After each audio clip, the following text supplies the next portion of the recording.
Bonjour les pirates, hein. J'espère que vous allez bien. Parce que moi ça va bien, merci de me le demander. Aujourd'hui on va faire une vidéo un peu particulière, hein. D'abord parce que je vais vous enseigner, on va parler de quelque chose dont je ne vous ai jamais parlé. Et oui, il faut quand même tous les jours vous se renouveler avec vous parce que vous êtes des pirates intelligents et exigeants. Et à la fin de cette vidéo, je vous ferai part d'un témoignage que je vous lirai. Vous adorez ça, vous adorez les témoignages, vous adorez les pirates intelligents, les bonnes idées. On va faire ça aussi. Tant que j'y pense, les formations et les coachings, c'est un descriptif de ces vidéos, hein. Vous avez 50 formations aujourd'hui, la prochaine qui arrive la semaine prochaine, c'est une exclue, c'est comment gérer sa colère, parce que si vous êtes en colère contre votre conjoint, vous ne pourrez pas le récupérer, vous connaissez la formule, donc on ira à fond. Eh oui, c'est comme ça. Donc ça c'est pour mercredi. Donc les formules coaching, notamment vous avez plusieurs formules de coaching, c'est un descriptif de cette vidéo.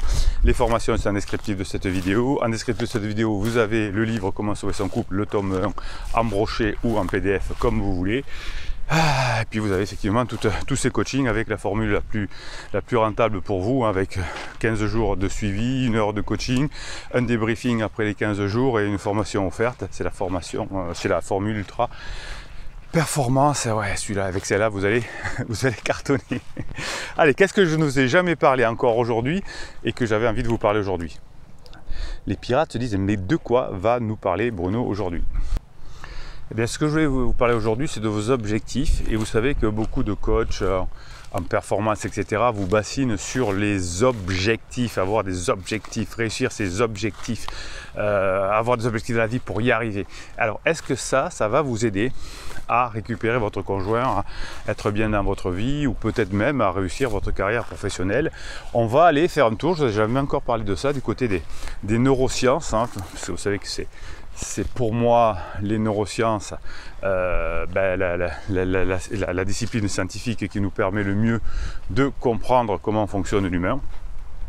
Et donc finalement, en neurosciences, on va apprendre que si on est tout le temps guidé par des objectifs, on peut avoir des déceptions constantes. Lorsque votre conjoint est en crise, vous allez avoir du mal à vous détacher de lui, d'elle, hein, pour comprendre, pour y aller. Vous êtes en boucle, hein, quand je vous suis par WhatsApp après le coaching. Souvent vous êtes en boucle, en tout cas au début, parce que vous êtes dépendant émotionnellement de votre conjoint et frénétiquement vous allez vous fixer des petits objectifs. Et là il faut que je fasse ça, et là je fais ça, et qu'est-ce que ça veut dire là, il faut que je comprenne, etc. Ce qui vous fait évidemment beaucoup souffrir. Donc quand on est en difficulté, certains pirates vont au départ commettre des erreurs en se fixant beaucoup d'objectifs, beaucoup de buts à atteindre, en se disant je vais être plus efficace. Et ça ne fonctionne pas comme ça, l'être humain. Je vous explique ce que nous montrent aujourd'hui les neurosciences. Donc évidemment, tous les pirates ne se fixent pas 50 objectifs à la minute, heureusement, mais peut-être que vous faites partie de ces pirates qui font des to-do list, des choses à faire. Ça veut dire que vous êtes quelqu'un certainement de contrôlant. Les to-do list, etc., c'est bien pour rien oublier, mais je vais vous montrer que peut-être c'est pas forcément toujours une bonne solution.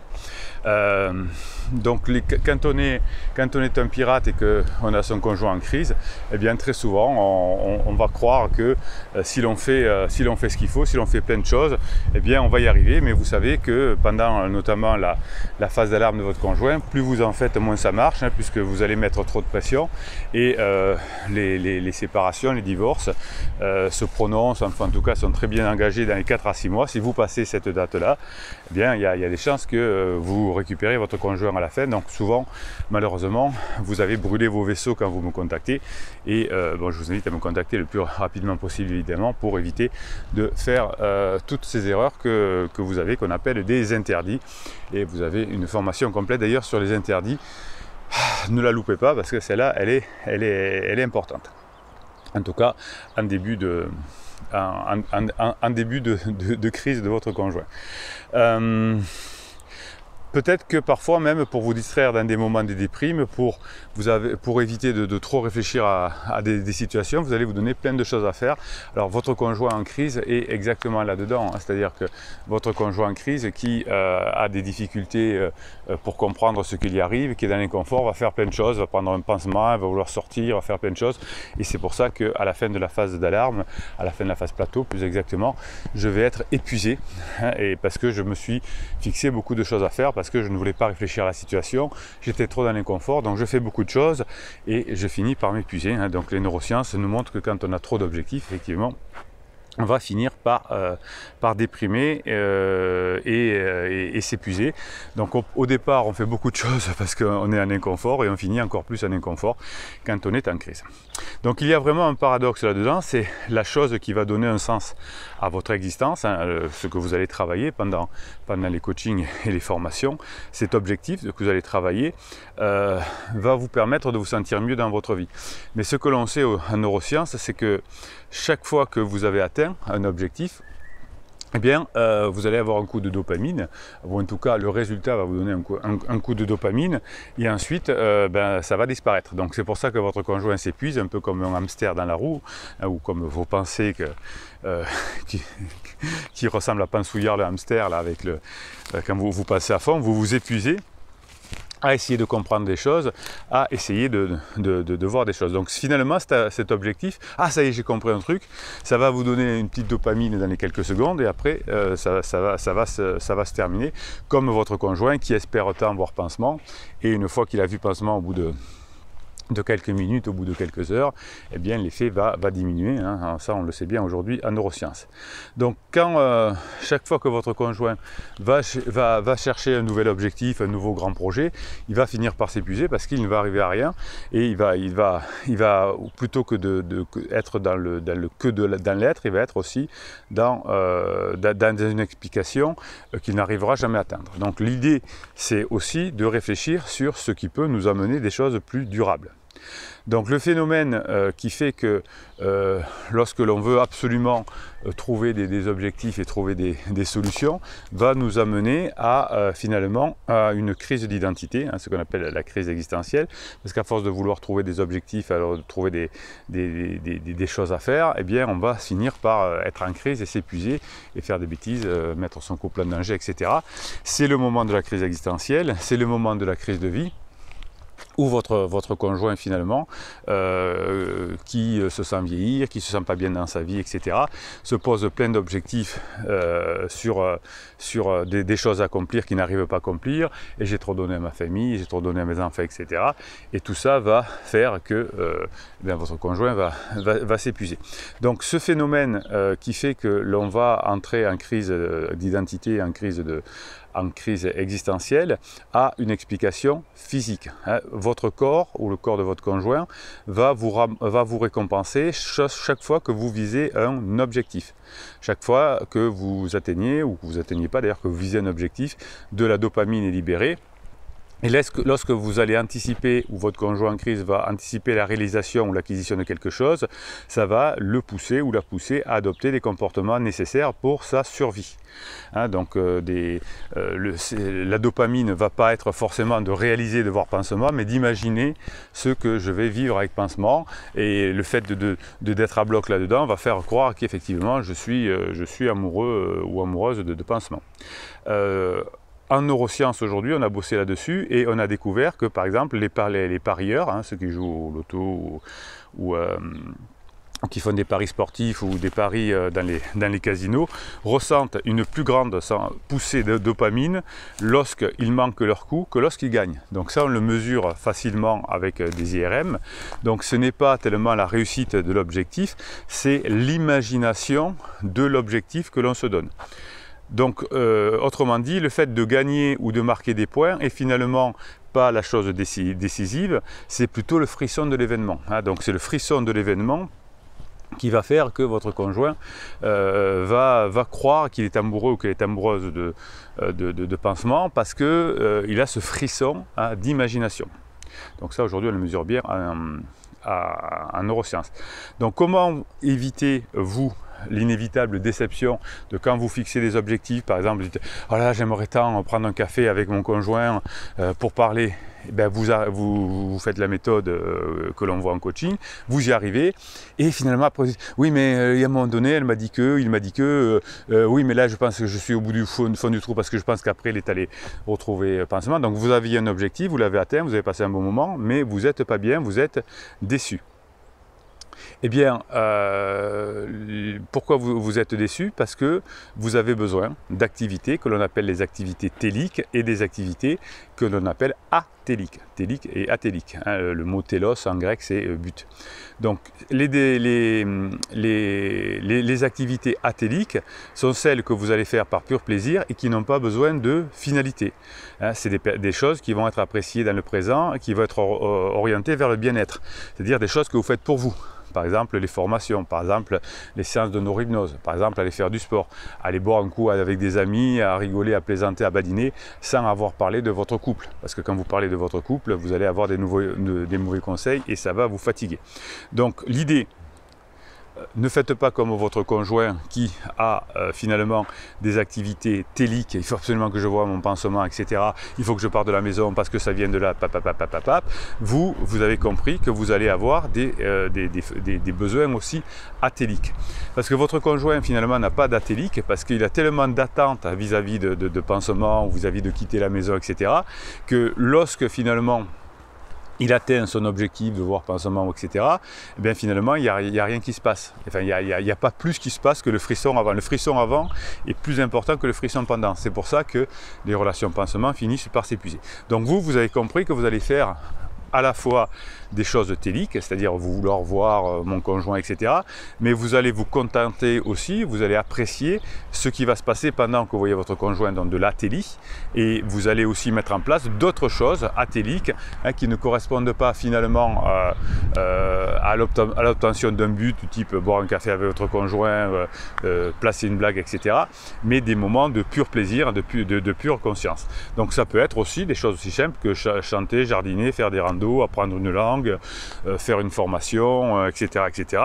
Des choses totalement simples qui vont vous faire échapper au besoin de réussir une mission.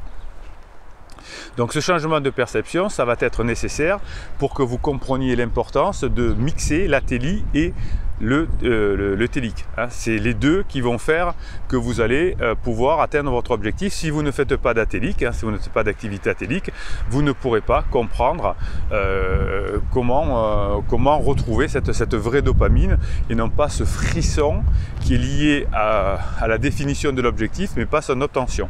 Hein. Donc ça c'est pour ça que votre conjoint va finir par s'épuiser, parce que vous allez au contraire avec ces activités atéliques de pur plaisir, et pas pour diminuer un inconfort, c'est ce qui va vous permettre de réussir. Donc certains sportifs font ça, ils ne prennent plus de plaisir dans leur sport parce que vous savez que là j'accompagne des sportifs qui sont au JO de Tokyo actuellement, en tout cas qui vont y arriver au moment où je tourne cette vidéo, mais au moment où vous la regarderez ils seront arrivés je pense. Finalement, et parfois ils peuvent ne plus avoir de plaisir parce qu'il y a trop d'objectifs. Et certains sportifs, je leur fais faire en tout cas des choses sans objectif, que de pur plaisir, pour compenser cette notion télique, qui est son objectif, sinon on ne prend plus de plaisir.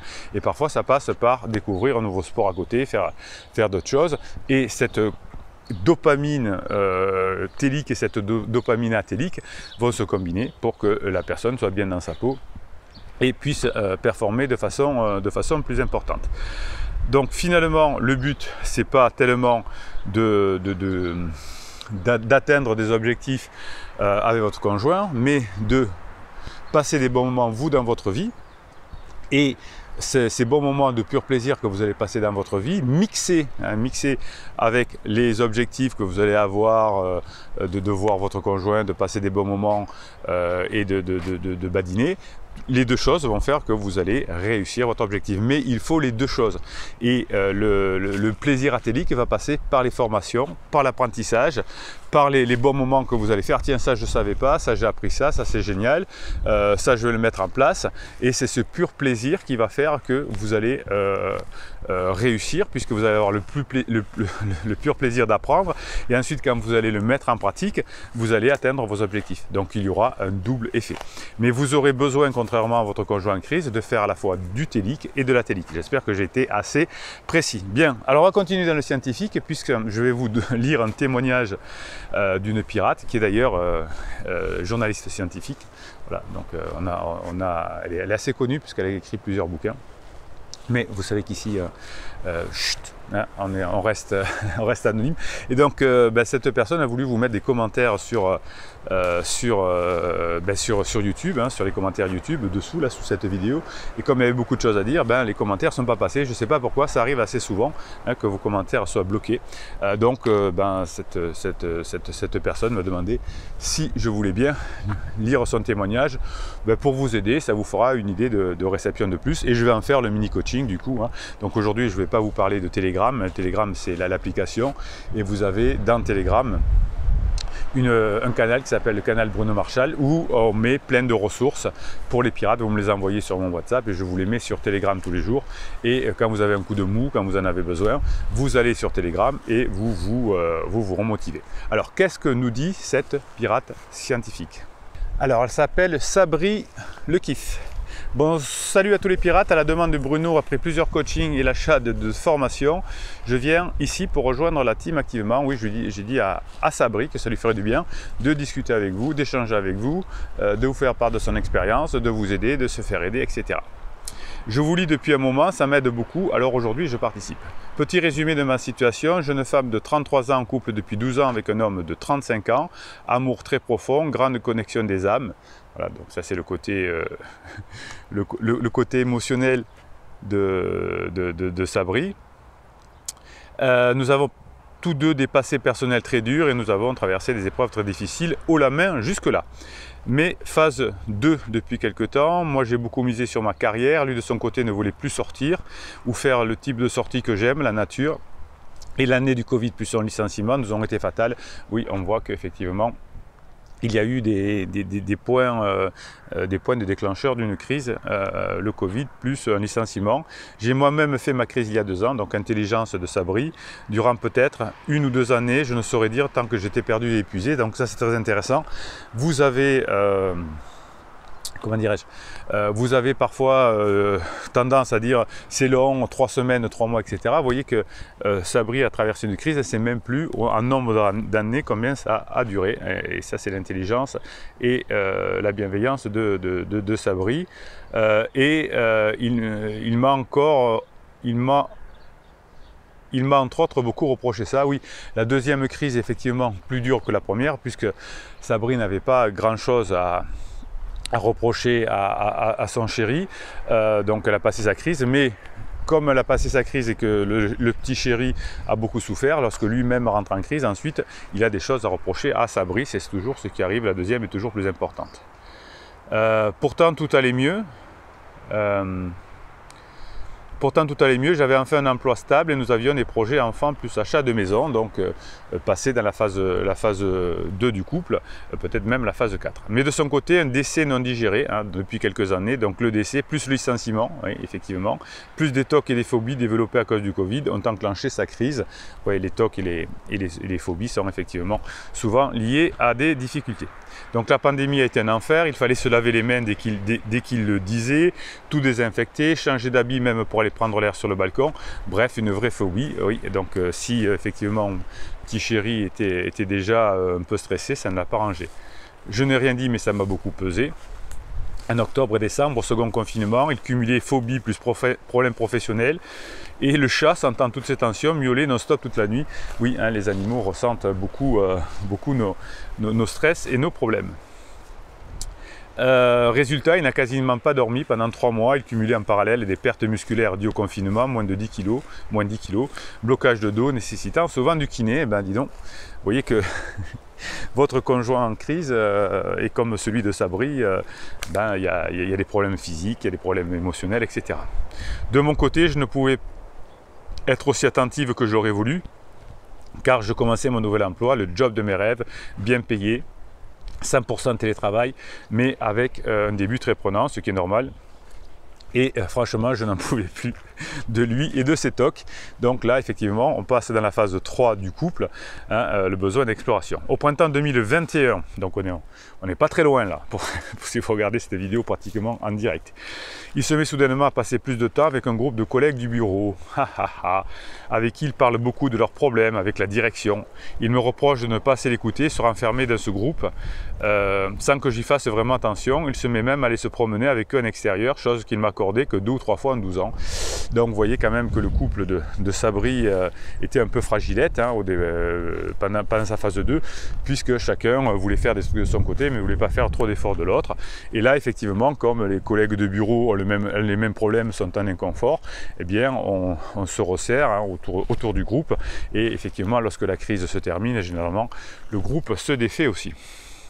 Donc il va, en parallèle, il me dit aussi, il va fêter ses 35 ans, que j'ai vraiment intérêt à lui préparer un super anniversaire. Waouh, t'as intérêt, hein. Car il déteste savoir qu'il a cet âge. Il se sent vieux. Bon, vous voyez que ça sent quand même la crise. Le 25 mai au soir, sans raison apparente, il m'explique qu'il veut faire une pause, qu'il est perdu. Il a besoin de temps pour lui, interloqué. Je lui dis que si c'est une rupture, autant arracher le pansement immédiatement plutôt que traîner. Je reniflais le truc, il me mettait plein la gueule depuis environ un mois. Je pars, alors donc c'est une erreur de Sabri. Je pars donc chez ma mère et je le laisse réfléchir, ce dont je me mords les doigts aujourd'hui. On se fixe la date butoir du 25 juin pour se retrouver et faire le point. Bien écoutez, ce que je vous propose, c'est que la suite des aventures de Sabri et de Petit Chéri, je vous les dis demain. Déjà, vous voyez que sa situation ressemble beaucoup à la vôtre, ou en tout cas des similitudes avec la vôtre.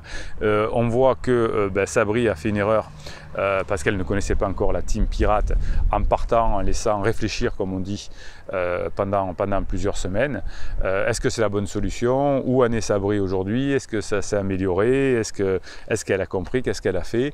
Qu'est-ce qui s'est passé? Eh bien, je pense que je vous lirai la suite du commentaire de Sabri dans la vidéo suivante, la vidéo qui paraîtra demain. En attendant, vous avez toujours les formations et les coachings en descriptif de cette vidéo.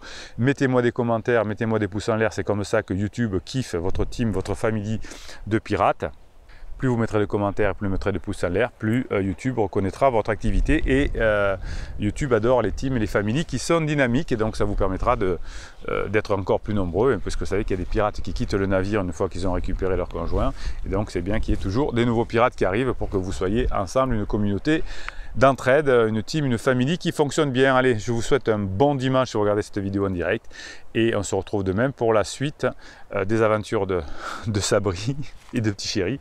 Et attention, pensez à avoir des objectifs téliques et des moments de pur plaisir atéliques. Réfléchissez à tout ça, c'est indispensable pour retrouver votre conjoint. Vive les neurosciences, Bruno Marshall vous dit, il vous dit, passez la journée que vous méritez.